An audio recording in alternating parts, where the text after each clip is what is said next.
عیسی د باندې ووت او د خپل عادت له مخې د زیتون غره ته روان شو او شاګردان هم ورپسې لاړل. کله چې هغه ځای ته ورسېده نو هغوی ته وویل دعا وکړئ چې په ازمیښت کې ونه لویږئ. بیا عیسی د هغوی څخه یو څو ګامه لرې لاړ، په ګونډو شو او دعا یې وکړه. هغه وویل ای پلاره، که چیرې ستا رضا وي نو دا پیاله زما څخه لرې کړه، خو زما رضا نه بلکې ستا رضا دې پوره شي.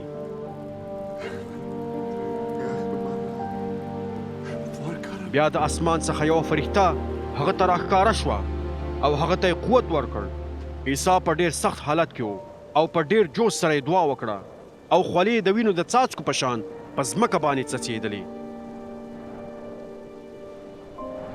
کله چې عیسی د دعا څخه راپاڅېده نو شاګردانو ته راغی او ویې لیدل چې هغوی له غمه ستومانه او ویده شوي وو.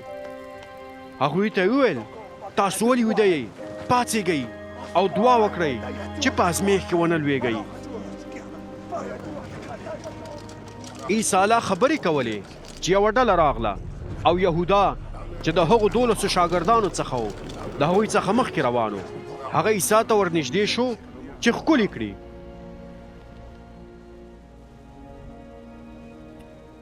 خو عیسی وویل ای یهودا، آیا په ښکلولو سره د انسان زوی دښمنانو ته په لاس ورکوي؟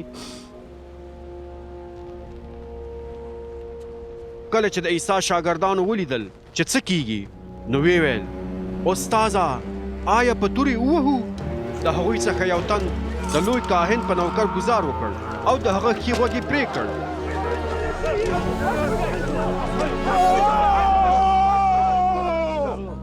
خو عیسی وویل بسې دی. عیسی د هغه سړي په غوږ باندې خپل لاس کېښوده او هغه یې روغ کړ.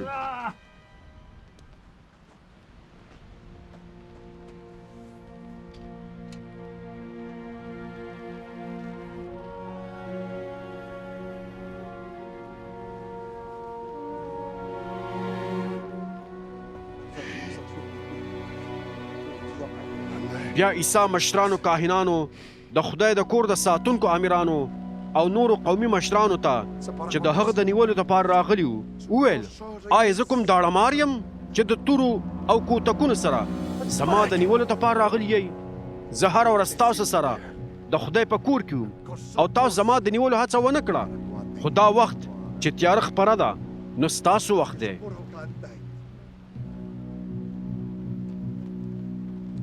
هغوی عیسی ونیوه او د لوی کاهن کور ته یې بوته او پطرس له لرې ورپسې روان و.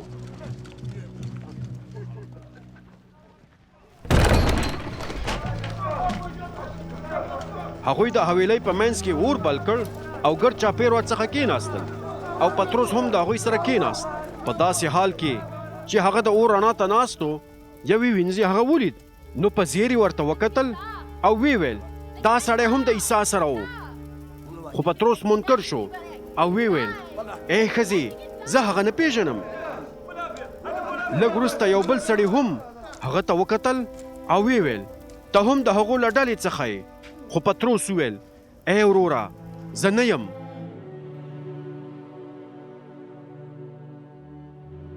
شاوخوا 1 ساعت وروسته یو بل سړي تایید کړه او وی ویل په دې کې هیڅ شک نشته چې دا سړی هم د عیسی سره و، ځکه چې هغه هم جلیلی دی. خو پطرس ځواب ورکړ ای وروره، زه نه پوهیږم چې ته څه وایې. هغه لا خبرې کولې چې سم د لاسه چرګ اذان وکړ. عیسی مخ راواړو او پطرس ته یې وکتل او پطرس ته د عیسی خبرې ور په یاد شوې چې هغه ته یې ویلي وو نن شپه به د چرګ د اذان څخه مخکې 3 ځلې ووایې چې ته ما نه پیژنې. پطرس د باندې ووت او په چیغو چیغو یې وژړل.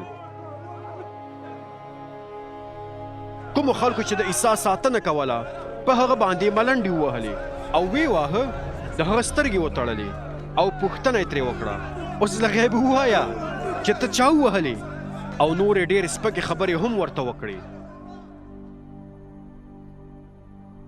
کله چې ورځ شوه نو قومي مشران، د کاهنانو مشران او د شریعت عالمان سره راټول شول او عیسی خپل شورا ته راوست.